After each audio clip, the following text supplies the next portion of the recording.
Hi everyone, thanks so much for following the Meet Me for Coffee podcast on the road. We are back at it again, creating more special edition content here at the Trimble Insight 2025 conference in New Orleans, Louisiana.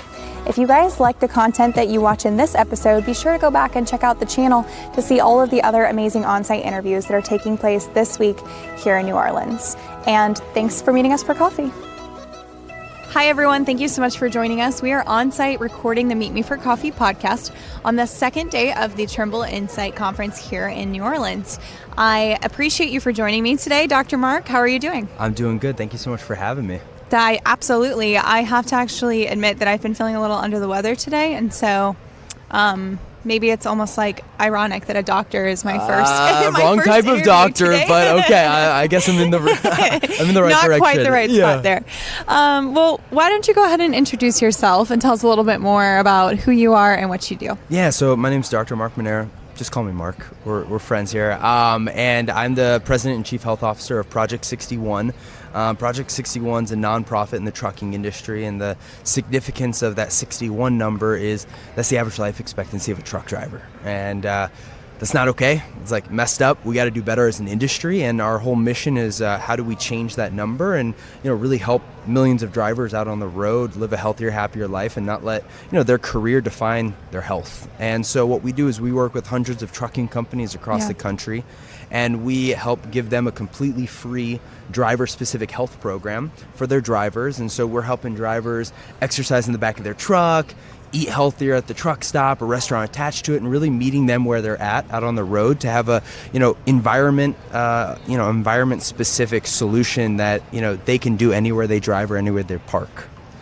What do you think kind of led up to that statistic? Like, how have we gotten to this point thus far? Why is the age expectancy so different? Yeah, so, my background comes from healthcare. So I'm a physical therapist. I got into trucking and kind of saw this problem for the first time when a bunch of truck drivers walked into the clinic that I was working at in St. Louis. And it was 5 years ago, and it was the first time I saw what 20, 30 years behind the wheel can do to someone's health. And it threw me down this rabbit hole. I'm a little bit of a research nerd, and so I was digging into the statistics, and I saw that 61 number and the fact that a driver can go get their CDL and have 16 years cut off the back end of their life, and I just thought that was messed up. And I continued digging and seeing that truck drivers have the highest rates of obesity and diabetes among any other occupation. And on the mental health piece of it, truck drivers are 6.2 times more likely to have depression or other mental health issues compared to someone who works in an office all day. And you start stacking up some of these stats, and it's like a really scary situation where a lot of drivers find themselves in. And when you look at the lifestyle and this like vicious cycle that they get stuck in is, a lot of drivers are sitting 11, 14 hours a day, sedentary behind the wheel. They get out and their food options are at a truck stop or a fast food restaurant, and then they're not sleeping great. It's a very stressful job out there, and they kind of do that day in and day out, and 30 years down the road, they look at, themselves and they're like, what happened? And a lot of the trickle down of that life expectancy number is the fact that truck drivers have the highest rates of all these lifestyle-based chronic diseases out there. And so that's really what we're targeting. Okay. So I mean, quality of life, I'm thinking about, I feel like it has started to matter more to the younger generations. And we really need our younger generations to be a part of trucking. And so, I'm not sure that there's a lot of, young adults like, oh, I want to live the lifestyle you just described, right? Like sit in a truck all day and have poor mental health and be forced to eat drive through McDonald's every night. And so what do you think, in my mind, this seems like it's almost one, it's very important work, but two, I feel like it's going to be a necessity too, to be able to improve the quality of these drivers' lives for us to be able to continue to attract in drivers that we need to keep supply chains moving. Yeah, because I think you hit it from both ends, right? You've got the older drivers who, if we don't help them make changes to their health, they're going to leave the industry faster than they'd like, or anyone in this industry would like them to leave because of health issues. And then you also have younger drivers who are looking at just like the culture of trucking as a whole. And I can tell you as someone who's in the younger generation that I don't want to work for an employer that doesn't care about my physical health or mental health. And so I think that there's going to have to be a shift culturally at each company, but then also within the industry of, changing the identity of a truck driver, making it cool again, and also making, it a point that this lifestyle doesn't impact or take years off of your life. And so I think you're spot on there. And, we work closely with the Next Generation in Trucking Association, and actually we are working and building out curriculum that we're putting into CDL schools and other high schools and community colleges that are helping with both diesel mechanics and also CDL schools to help them have the baseline knowledge of, hey, day one out on the road, here's how you can be healthier. And that's one way that we're trying to shift that culture. Yeah, I think of course, we want to help people now who are already in the profession, because we care about everyone's health, I'm sure. But trying to teach people like the healthy habits on their very first day into the profession would be like, to me, how we can start really shifting and making it more like the norm to be healthier and find ways to be more healthy. I completely agree. We actually, we got, with Next Gen, we got a grant from the ATA Care, Truckers Care Fund, and then also Pilot Flying J to build out that curriculum. And so if you think about like what Truckers Against Trafficking has done for helping train drivers on human trafficking, we're doing that same thing for driver health. And so we're really excited about it. It should come out early next year. And we're going to put it in all the CDL schools, along with partner with all the LMS or learning management systems to put it into that, so current trucking companies can use it as a part of their safety training. So when you are working with fleets and you partner with a fleet who wants to, say, hey, they come to you in Project 61 and say, we want to make sure we're helping our drivers be healthier, what does that look like? Like, what things do they need to start considering to help, from like a leadership standpoint, encourage their drivers or provide the resources that they would need?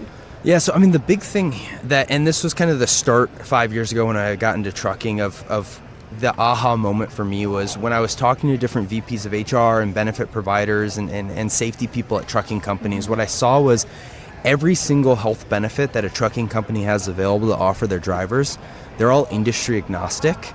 And what that really means is like they're built for someone who works in a cubicle.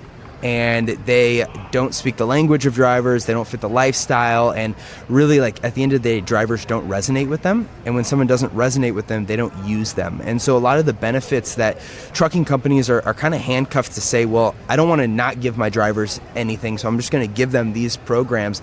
They don't resonate with drivers, and a lot of times they just collect more dust throughout the year than actual usage. And so for us, because we have a driver-specific health program, and through our app, we're really the first driver-specific program that these companies are offering out to their fleet. And we work with them to create the employee marketing strategy so that every driver knows about them, and they continually make it a part of, getting it in the forefront of their minds, so that when drivers are ready to take the leap, they know there's a benefit that's free, that's driver specific, that they can join. And so part of that also is we do challenges for each company. And so we're right now in the middle of a 61-day step challenge.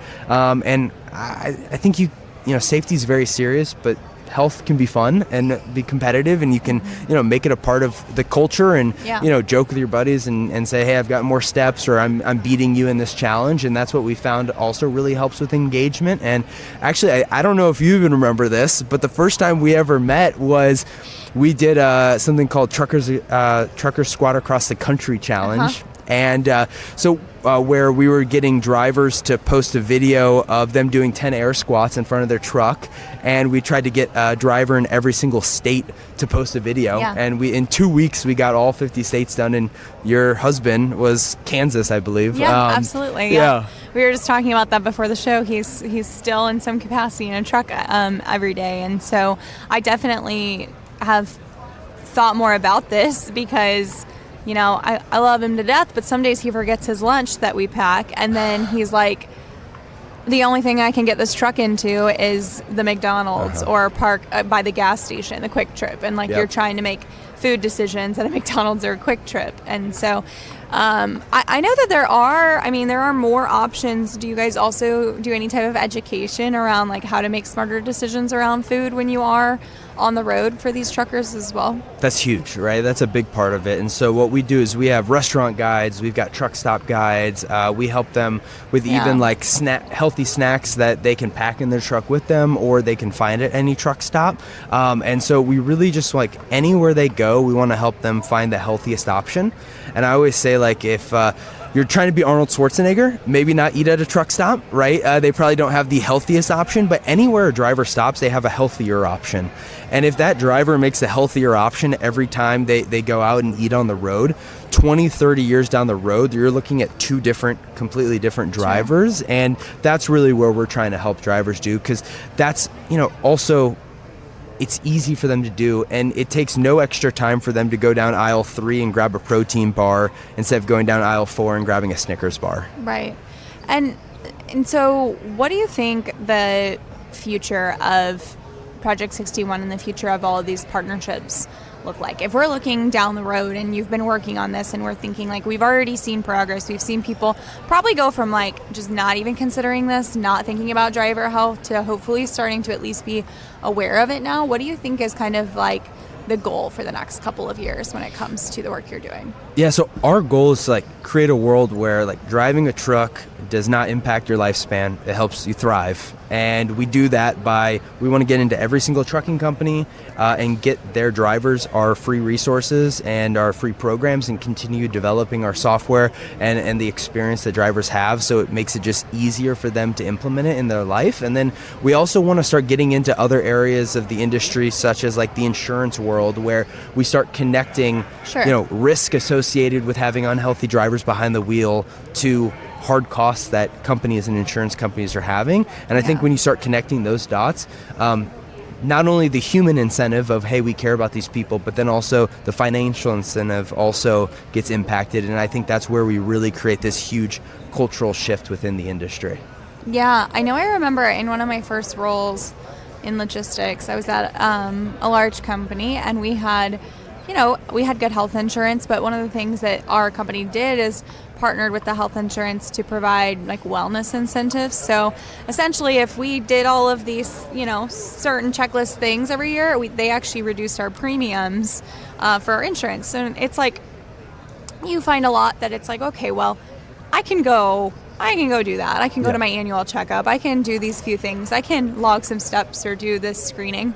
And we just had like story after story through that program of people who, otherwise actually you think you're healthy, and then you find something in your blood labs that say you're not, or you have something going on. So I think that another thing about health is that it's so sneaky, right? It doesn't, like, you might even look pretty well on the outside or feel pretty good today, but it's important to continue to actually check up on yourself and take good care of yourself. And I think that there should be some type of incentive for these fleets that are doing that, because they are, ultimately, hopefully improving the health and the lifespan and the chronic conditions of their drivers.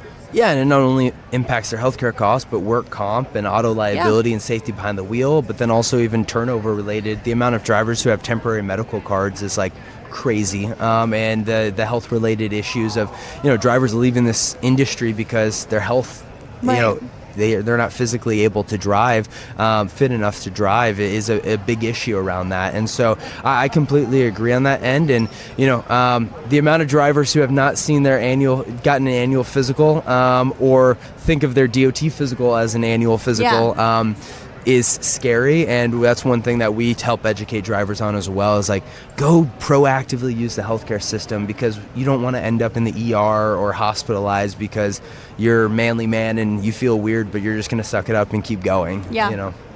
Well, I want to ask your advice for a couple different groups of people. I'd like to get, like, if you could give one piece of advice to a fleet leader right now, leadership as they're going through considering health of their drivers, what would that be? And then the other one, I'd like to just hear your advice and your thoughts that you would give to someone who is considering trucking, or maybe new to the industry, or wanting to get into a driving profession.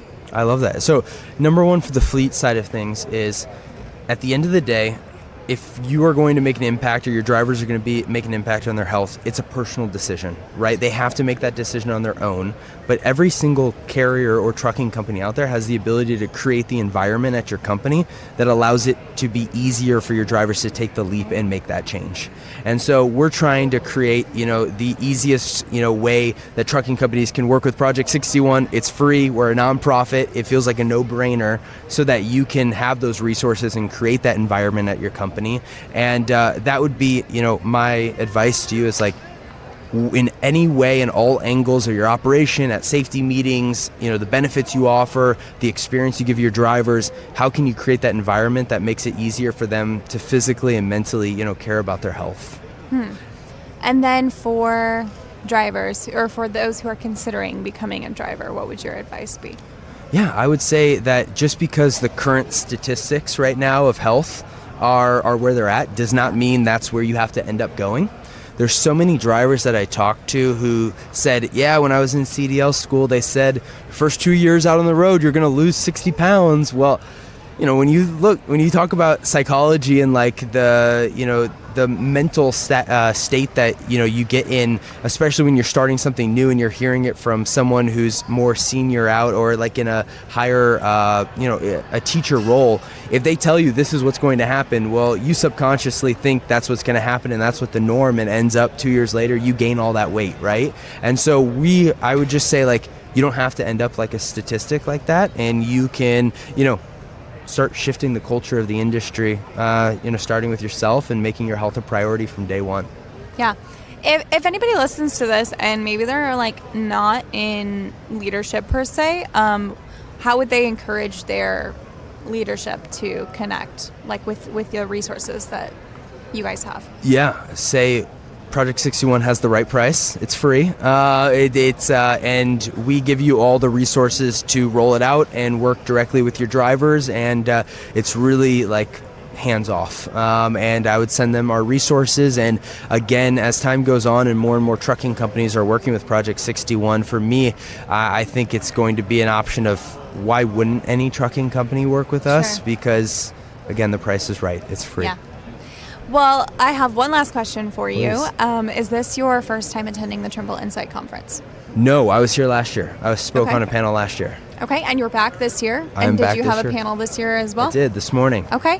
What would you say about the conference? What would your advice be to someone considering Trimble Insight?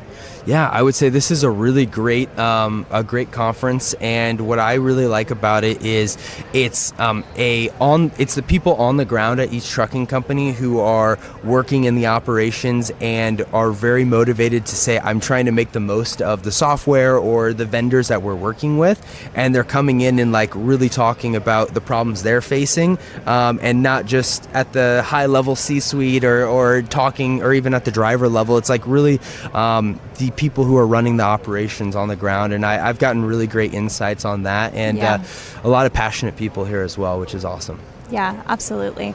Well, thank you so much for making the podcast part of your Trimble experience this go around. I enjoyed the interview, and I'm glad you stopped by. Yeah, thank you so much for having me on. Absolutely, and thanks everyone for meeting us for coffee today.